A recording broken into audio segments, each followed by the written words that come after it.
Bonjour à tous et bienvenue dans ce 4e épisode de Quarkus Facile. Alors aujourd'hui on va poursuivre un peu ce qu'on a fait hier. Donc hier je vous ai montré le REST Client pour appeler des services distants. Et à la fin de la démonstration, ce qu'on a fait c'est le service distant, on l'a coupé. Et on a vu que quand on faisait l'appel, eh bien on avait une exception bien sûr. Et aujourd'hui on va regarder ensemble comment on peut régler ce problème. Allez, c'est parti. Donc, j'ai la même application qu'hier qui doit encore tourner. Et vous vous rappelez, j'avais coupé l'autre application et quand je faisais un curl, eh ben voilà, j'ai une stack trace parce que le service distant ne fonctionne pas. Donc, on va essayer de régler ce souci en rajoutant de la tolérance aux fautes. Et pour ça, on a une extension dans Quarkus. Ok, donc cette extension, je vais l'ajouter. Et là, il me suffit de chercher sur fault. Et vous pouvez voir, j'ai ici Small Ray Fault Tolerance. Tout comme le REST Client, Fault Tolerance est basé sur une spécification de micro-profil. Et on utilise ici l'implémentation de Small Ray. Donc, je rajoute cette extension.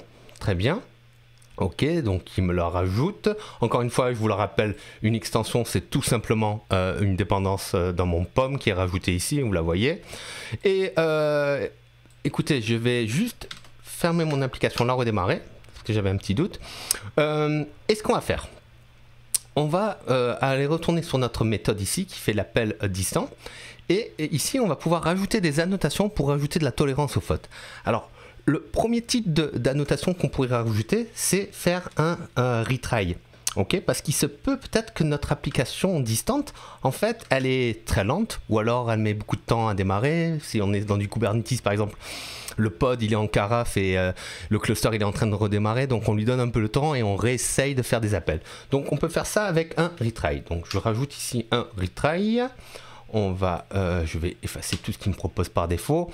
Et en fait, ce qu'on va lui dire... attendez, il faut que je rajoute la notation. Voilà, maintenant il sera content.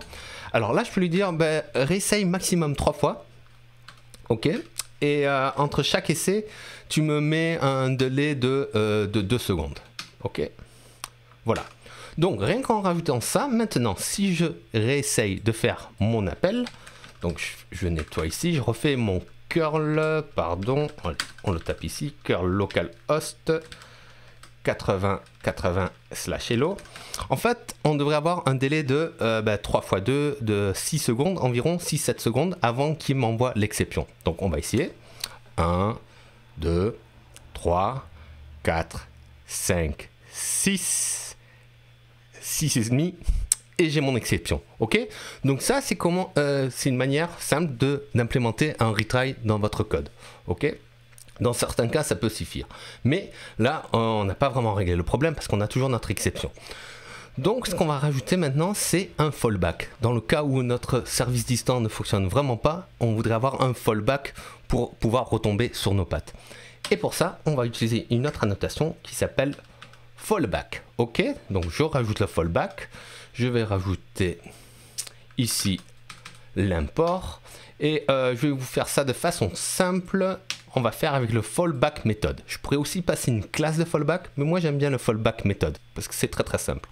Donc là je lui dis en fait, si jamais ça ne fonctionne pas, eh bien tu peux aller appeler cette méthode en fallback, ok?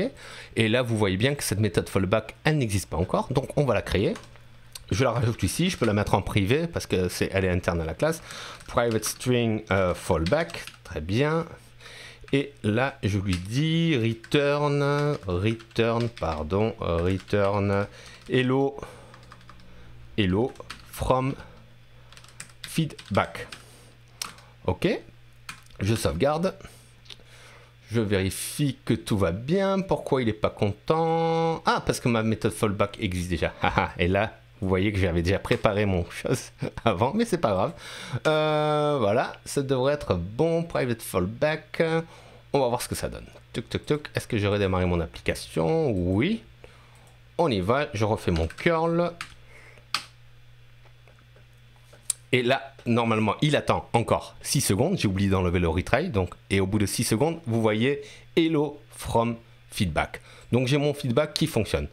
Ok, on va enlever le retry parce que c'est un peu long.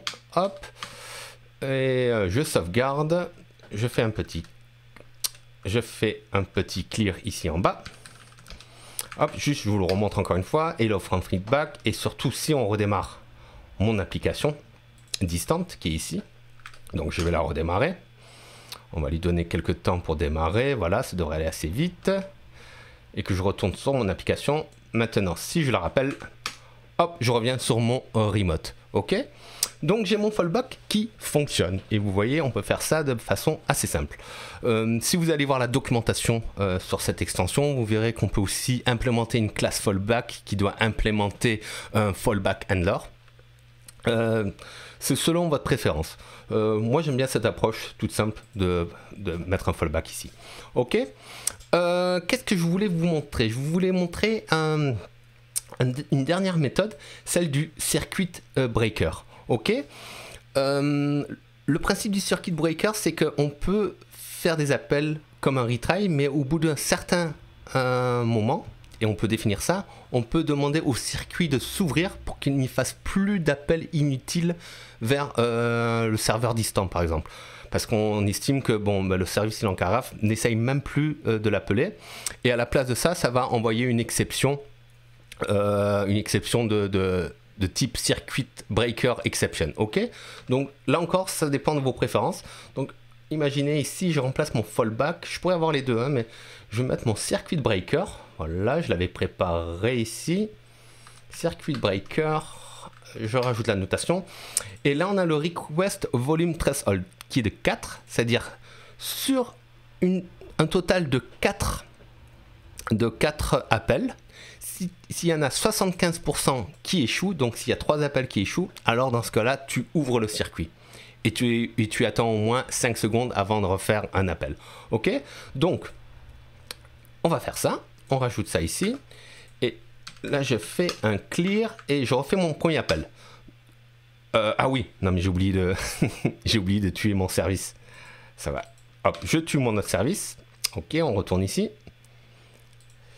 Voilà. Je fais mon premier appel. Je devrais avoir la même exception comme d'habitude. Connection refuse. Ok, 2, 3, 4.